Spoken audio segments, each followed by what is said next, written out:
Hello guys, ఈరోజు మనము Ammapalli temple Shri Sitaramachandra స్వామి ఆలయంకైతే వచ్చేసాము. ఇది శంషాబాద్లో ఉంటుంది. ఈ టెంపుల్ చాలా పురాతనమైనదండి. ఇది 13వ శతాబ్దంలో నిర్మించబడింది అని చెప్తూ ఉంటారు. ఈ ఆలయ ప్రాంగణంలో 30 అడుగుల మేర నిర్మించబడిన గోపురం అయితే స్పెషల్ అట్రాక్షన్ అని చెప్తూ ఉంటారు. ఇక్కడ ప్రతి ఏటా శ్రీరామనవమి ఉత్సవాలు అయితే చాలా వైభవంగా జరుపుతూ ఉంటారు. సీతారామ లక్ష్మణుల ప్రతిమలోనైతే చాలా అట్రాక్షన్గా ఉంటాయి.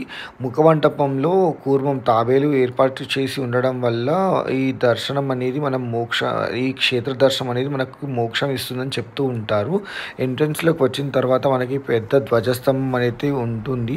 అక్కడ మనకి హనుమంతుడు నిలవై ఉంటాడు. ఇక్కడే గరుత్మంతుడు కూడా ఉంటాడు. వాళ్ళని దర్శించుకున్న తర్వాత మనము ఆలయం లోపలికి వెళ్ళిపోవచ్చు. ఆలయం లోపల మనకి అర్చన ticket, different types of tickets ఉంటాయి. 116 రూపాయల టికెట్, 116 రూపీస్ టికెట్ అయితే మనకి లోపల గర్భగుడి లోపల వరకు వెళ్ళి చూపిస్తారు. ఇది షూటింగ్ స్పాట్స్కి, వెడ్డింగ్ షూట్స్కి చాలా ఎక్కువ ఫేమస్ అండి. స్పెషల్గా ఈ కోనేరు దగ్గర అయితే చాలా షూటింగ్స్ జరుగుతూ ఉంటాయి. నేనైతే నా ఫోన్లో ఫొటోస్ తీసుకున్నాను. చాలా అట్రాక్టివ్గా అనిపించాయి నాకు. అందుకే ఇక్కడ పోస్ట్ చేస్తున్నాను. ఒకసారైనా మీరు ఈ టెంపుల్ని విజిట్ చేయాలి. ఈ టెంపుల్ మూవీ వాళ్ళకి చాలా సెంటిమెంట్ అని చెప్తూ ఉంటారండి. దీనికి చాలా ప్రత్యేకత ఉంది ఈ టెంపుల్కి.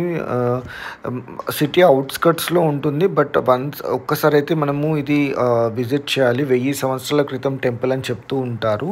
ఈ టెంపుల్ బయటకు వచ్చిన తర్వాత మనకి అక్కడే కళ్యాణ మండపం కూడా ఉంటుంది. చాలా మ్యారేజెస్ ఇక్కడ జరుగుతూ ఉంటాయని చెప్పేసి కూడా చెప్తూ ఉంటారు. బయట ఈ కోనేరు ఇందాక చూపించిన మూవీ స్పాట్స్ కూడా టెంపుల్ బయటే ఉంటాయి. టెంపుల్ లోపలైతే కనుక మనకి గర్భగుడి అండ్ స్పేషియస్గా కూర్చోడానికి అయితే ఉంటాయి.